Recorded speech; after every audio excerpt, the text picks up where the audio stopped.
भारत में 2005 से 2010 तक की अवधि के दौरान महिलाओं में धूम्रपान का उपयोग 1.4% से दोगुना होकर 2.9% हो गया। महिलाओं के धूम्रपान का न केवल महिलाओं के स्वास्थ्य और आर्थिक कल्याण पर बल्कि उनके परिवारों पर भी भारी प्रभाव पड़ता है। पुरुष और महिलाओं द्वारा कॉमन हेल्थ इश्यूज के अलावा महिलाओं को गर्भावस्था के प्रतिकूल परिणाम, महिलाओं में होने वाला कैंसर जैसे ब्रेस्ट कैंसर, सर्विक्स और कार्डियोवैस्कुलर रिस्क में वृद्धि जैसे अतिरिक्त खतरों का सामना करना पड़ता है। महिलाओं में धूम्रपान का बढ़ता प्रचलन गंभीर सार्वजनिक स्वास्थ्य चिंता का विषय है। जैसे जैसे धूम्रपान का समग्र प्रचलन बढ़ रहा है, पुरुषों के बीच धूम्रपान की तुलना में महिलाओं का धूम्रपान अधिक तेजी से बढ़ रहा है, जो भारत में तंबाकू नियंत्रण के लिए एक उभरती हुई चिंता का विषय है और इस पर नीति निर्माताओं को ध्यान देने की आवश्यकता है। धूम्रपान या स्मोकिंग की आदत एक लत है जो निकोटीन नामक पदार्थ के कारण होती है, लेकिन स्मोकिंग की शारीरिक लत केवल एक पहलू है। स्मोकिंग एक ऐसी आदत है जो विभिन्न सामाजिक गतिविधियों से गहराई से जुड़ी हुई है, जिनमें लालसा, चिंता, बेचैनी, सरदर्द, चिड़चिड़ापन, भूख, ध्यान केंद्रित करने में समस्याएं और थकान की सामान्य भावनाएं शामिल हैं। फैक्ट्स बताते हैं कि 2/3 से अधिक स्मोकिंग करने वाले पूरी तरह से स्मोकिंग छोड़ना चाहते हैं, लेकिन दुर्भाग्य से उनमें से केवल कुछ ही अपने पहले प्रयास में सफल होते हैं। यदि आप स्वयं स्मोकिंग करते हैं और छोड़ने का आपका पहला प्रयास विफल हो जाता है, तो तुरंत हार न माने। स्मोकिंग करने वाले काउंसलिंग, दवा या दोनों की मदद ले सकते हैं। आजकल विशेष फोन काउंसलिंग लगभग हर जगह उपलब्ध है।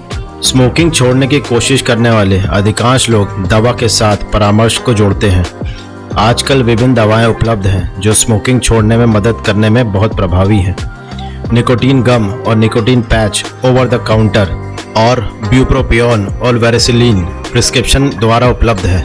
सभी स्मोकिंग करने वाले के लिए स्पष्ट है, लेकिन बहुत कम लोग जानते हैं कि स्मोकिंग छोड़ने से तुरंत सकारात्मक परिणाम दिखने लगते हैं, जैसे केवल 72 घंटों के बाद सांस लेने में आसान हो जाता है, क्योंकि ब्रोंकाइल ट्यूब रिलैक्स होने लगती हैं और परिणाम स्वरूप एनर्जी लेवल्स में भी वृद्धि होती है।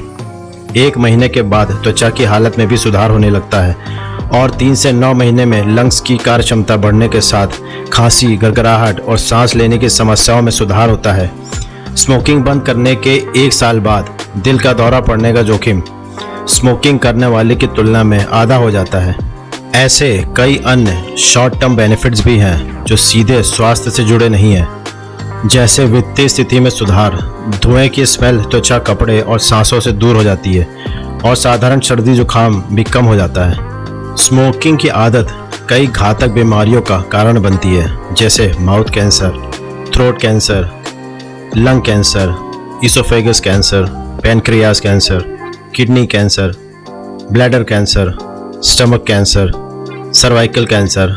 इन कैंसरों की बीमारी के अलावा स्मोकिंग से stroke, cardiovascular disease, pulmonary diseases, pneumonia, chronic bronchitis रोगों का खतरा भी काफ़ी बढ़ जाता है। ये सभी गंभीर लाइफ थ्रेटनिंग कंडीशंस हैं, लेकिन स्मोकिंग अन्य छोटी बीमारियों का भी कारण बन सकती है। किसी के भी लाइफ की क्वालिटी को बहुत कम कर सकती है, जैसे घाव का धीमा भरना, infertility, osteoporosis, dementia, optic neuropathy, teeth loss और कई अन्य।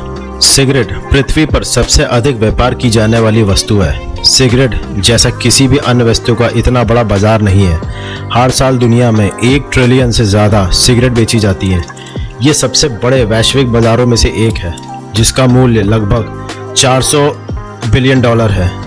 विश्व स्तर पर सबसे लोकप्रिय अमेरिकी सिगरेट ब्रांडों में से 4 मार्लबोरो, केंट, कूल और कैमल वैश्विक सिगरेट बाजार का लगभग 70% प्रतिनिधित्व करते हैं, लेकिन वे अपनी अधिकांश बिक्री अमेरिका में नहीं करते हैं। अमेरिकी तंबाकू कंपनियां घरेलू बाजार की तुलना में विदेशों में अपना उत्पाद अधिक बेचती हैं। स्मोकिंग का घातक असर उन लोगों पर भी होता है जिन्होंने भले ही खुद कभी सिगरेट नहीं जलाई होती है। जो लोग घर या बाहर काम पर स्मोकिंग के संपर्क में आते हैं, उनमें फेफड़ों के कैंसर होने का खतरा 20 से 30% अधिक होता है। अमेरिका में अपनी बुरी आदतों के कारण मरने वाले प्रत्येक 10 स्मोकिंग करने वालों में से एक नॉन स्मोकर भी मारा जाता है। स्मोकिंग से स्वास्थ्य समस्याओं के अलावा स्मोकिंग के कई अन्य अप्रिय प्रभाव भी हैं, जैसे टेस्ट और स्मेल की फीलिंग का कम होना और यहाँ तक कि करियर पर भी नेगेटिव प्रभाव भी डालती है।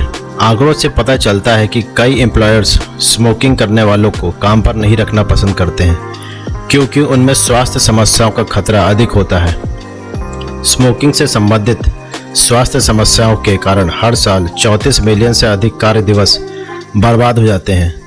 कुछ लोग हर दिन 10 या 20 तक सिगरेट पीते हैं। एक सिगरेट पीने से लगभग 5 मिनट तक का समय लगता है।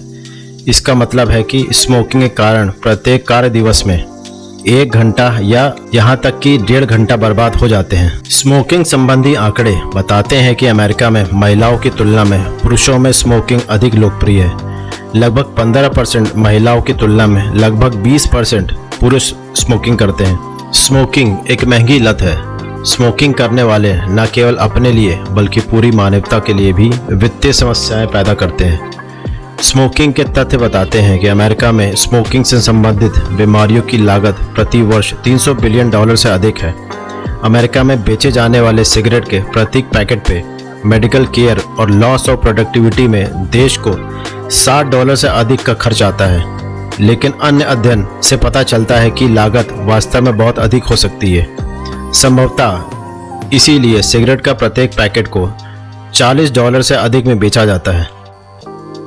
स्मोकिंग के आंकड़े बताते हैं कि गरीबी स्तर के नीचे रहने वाले 29% लोग स्मोकिंग करते हैं, लेकिन गरीबी स्तर पर या उसके ऊपर रहने वाले लोगों में यह प्रतिशत केवल 16% है, क्योंकि व्यक्ति की वित्तीय स्थिति अक्सर शिक्षा से जुड़ी होती है। पिछले कुछ वर्षों में तंबाकू विज्ञापन पर नई कानूनी सीमाएं रही हैं, जिनकी शुरुआत 1971 के सार्वजनिक स्वास्थ्य सिगरेट स्मोकिंग अधिनियम से हुई है, जिसने टीवी और रेडियो पर तंबाकू विज्ञापन पर प्रतिबंध लगा दिया है।